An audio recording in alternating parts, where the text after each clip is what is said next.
Hello kids, welcome back to my channel. तो आज मैं फिर से एक कहानी के साथ आ गई हूँ। तो आज की हमारी कहानी है खूंखार भूखे घोड़े की। तो चलो जल्दी से स्टार्ट करते हैं। एक दिन राजा कृष्णदेव राय के दरबार में अरब देश का एक व्यापारी आया। उसके पास एक से बढ़कर एक अरबी घोड़े थे। व्यापारी ने हट्टे कट्टे और तंदुरुस्ती अरबी घोड़ों की राजा कृष्णदेव राय के सामने इतनी तारीफ की कि उन्होंने फौरन उन घोड़ों को खरीदने का मन बना लिया। अच्छी कीमत देकर व्यापारी से सारे घोड़े खरीद लिए। व्यापारी खुशी खुशी वापस चला गया। महाराज बहुत खुश थे, लेकिन जब घोड़ों को रखने की बात सामने आई तो समस्या खड़ी हो गई। सारे अस्तबल पहले से ही भरे हुए थे, उनमें नए घोड़ों को रखने का स्थान नहीं। इस समस्या का निदान राजगुरु से सुझाया। राजगुरु ने महाराज को परामर्श दिया कि जब तक इस घोड़े को रखने के लिए एक नया अस्तबल तैयार न हो जाए, क्यों न एक एक घोड़ा हम मंत्रियों और दरबारियों और प्रजा के बांट दें। वे उन घोड़ों की देखभाल करेंगे और उसके बदले हर महीने उन्हें स्वर्ण मुद्राएं दी जाएंगी। महाराज को राजगुरु की ये सलाह जच गई और उन्होंने वह घोड़े अपने मंत्रियों और दरबारियों में बंटवा दिए।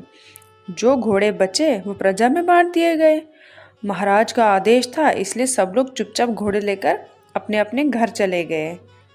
एक एक स्वर्ण मुद्राओं में उन घोड़ों को चारे का प्रबंध करना और उनकी देखभाल करना बहुत कठिन था, लेकिन वो राजसी घोड़े थे, इसीलिए उनकी देखभाल में कोई कोताही नहीं बरती जा सकती थी। सब अपना पेट काटकर घोड़ों की देखभाल करने लग गए। एक घोड़ा तेनालीराम को भी मिला। उसने वह घोड़ा अपने घर ले जाकर एक छोटी सी अंधेरी कुटिया में बांध दिया। उस कुटिया में छोटी सी खिड़की बनी हुई थी। उस खिड़की से तेनालीराम रोज शाम थोड़ी सी सूखी घास घोड़े को खिलाया करता था। घोड़ा दिन भर भूखा रहता था, इसीलिए जैसे ही शाम को खिड़की से सूखी घास देखता, लपटकर उसे खा जाता। दिन बीतते गए और वो दिन भी आया जब अरबी घोड़ों का अस्तबल बनकर तैयार हो गया। जिन मंत्रियों, दरबारियों और प्रजा के पास अरबी घोड़े थे, उन्होंने चैन की सांस ली। इतने दिनों में घोड़ों की देखभाल के कारण सबके घर का बजट बिगड़ गया था। कईयों पर तो कर्ज चढ़ गया था। खैर, वे घोड़े लेकर राजमहल पहुंचे। इधर तेनालीराम जब राजमहल पहुंचा तो उसका घोड़ा नदारद था। महाराज के पूछने पर वह बोला, महाराज क्या बताऊं, वह घोड़ा बहुत ही ज्यादा खूंखार हो गया है, किसी पर भी हमला कर देता है।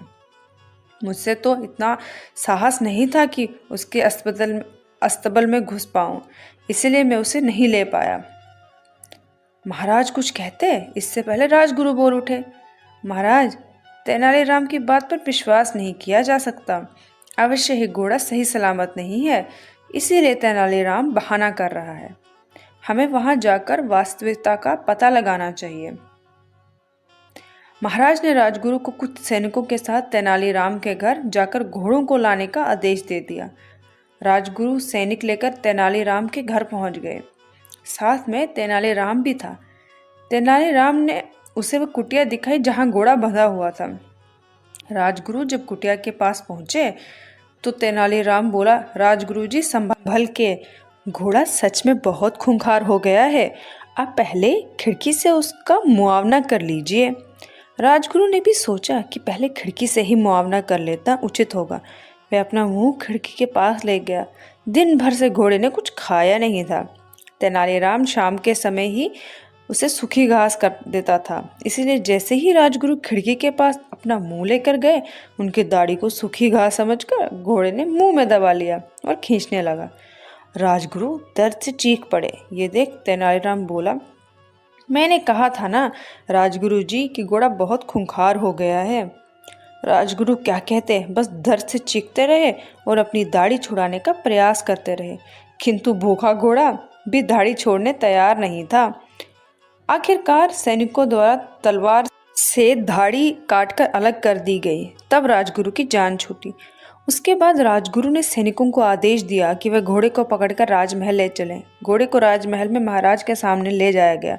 राजा ने जब घोड़े को देखा तो आश्चर्यचकित रह गए।